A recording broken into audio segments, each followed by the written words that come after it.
আজকের এই ভিডিওতে আমরা ডিসকাস করব ড্যানিয়েল ব্রায়ানের ডাব্লিউডাব্লিউই থেকে বিদায় সম্পর্কে। তো আপনি যদি ড্যানিয়েল ব্রায়ানের ডাব্লিউডাব্লিউই থেকে বিদায় সম্পর্কে জানতে চান তাহলে ভিডিওটি না টেনে সম্পূর্ণ দেখতে থাকুন। এবং আপনি যদি ডাব্লিউডাব্লিউ এর নিয়মিত আপডেট পেতে চান তাহলে চ্যানেলটিকে সাবস্ক্রাইব করে সাথেই থাকবেন। তাহলে দেরি না করে চলুন শুরু করা যাক। ব্রায়ান ড্যানিয়েলসন অর্থাৎ ড্যানিয়েল ব্রায়ানের সাথে ইউনিভার্সাল চ্যাম্পিয়নশিপ দ্য ফিন্ড ব্রে হোয়াইটের ফিউড শুরু হয়। সার্ভাইভাল সিরিজে হওয়া তাদের টাইটেল ম্যাচে ড্যানিয়েল ব্রায়ান পরাজিত হয়।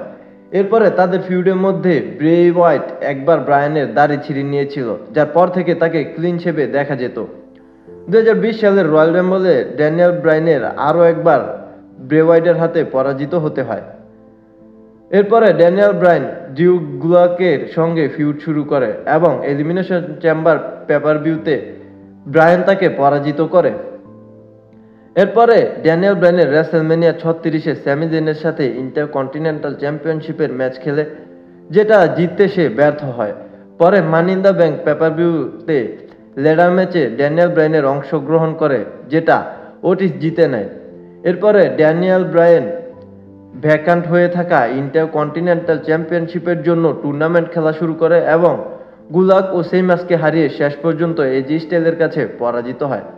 এরপরে TLC tables ladder and chairs পিপিবিতে ব্রায়ান, বিগ ই, ওটিস এবং চ্যাট গেবলের সাথে টিম আপ করে Sami Zayn, King Corbin, Shinsuke Nakamura এবং সিজারোদের টিমকে 8 জনের ট্যাগ টিম ম্যাচে পরাজিত করে। পরবর্তীতে ব্রায়ান রয়্যাল রাম্বল 2021-এ অংশগ্রহণ করে সেথ রোলিন্সের হাতে এলিমিনেট হয়। এরপরে এলিমিনেশন চেম্বার পিপিবির এলিমিনেশন চেম্বার ম্যাচ জিতে ব্রায়ানের তৎক্ষণাৎ ইউনিভার্সাল চ্যাম্পিয়নশিপ রোমান রেঞ্জের সঙ্গে টাইটেল ম্যাচ খেলার সুযোগ পায়, কিন্তু সেই ম্যাচে পরাজিত হয়ে ড্যানিয়েল ব্রায়ান টাইটেল জিততে অক্ষম হয়। ফার্স্টল্যান্ড পেপার-ভিউতে ড্যানিয়েল ব্রায়ান রোমানের বিরুদ্ধে রিম্যাচ পায়, কিন্তু সেই ম্যাচের গেস্ট এনফোর্সার হিসাবে এজেকে নিযুক্ত করা হয়।